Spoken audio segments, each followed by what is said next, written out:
For Introduction to Theology, reading the book Queering Christianity, the section Open Table, Same-Sex Marriage by Neil Thomas. I agree with Neil. One of the oppositions to same-sex marriage is internalized homophobia. The phrase heterocentric norm was tossed around, and that phrase boggles my mind when speaking of marriage. For me and my husband, we intentionally vowed to marry using our parents' lives as models. He has been married for 47 years, and mom to my father for 20, and to my stepfather for 20 years separately. That's impressive. That's our model. Bigger than that is the misinformed Christian bias. Failure to read beyond Mark 19, 6-7 and 9. For this cause shall a man leave his father and mother and be joined to his wife. So what God has joined, let humanity not separate.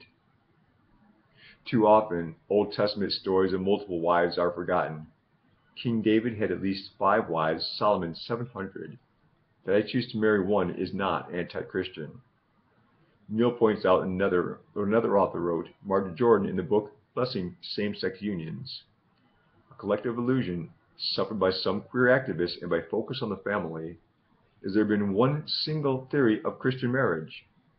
Christian and Jewish traditions disagree about a number of fundamental issues, including the value of celibacy, permissive polygamy, concubinage, and the grounds of divorce that permits remarriage.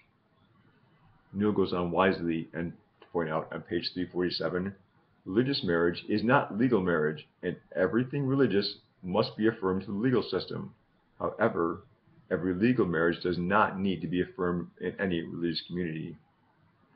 Looking further, far too many religious people misquoted the Bible to support slavery, interracial marriage, and prevent women's right to vote. Jesus' open table of love and acceptance is how I, along with Neil, tend to view honest and committed marriage. People fought for same-gender loving marriage, including Reverend Troy Perry and his husband Philip DeBevelik for many years. Speaking up for love above all other opposition of hate and fear. Mutual pleasure and growth and intimacy are values with moral pursuit. In Neil's phrase, God's radical inclusion is one I support as well.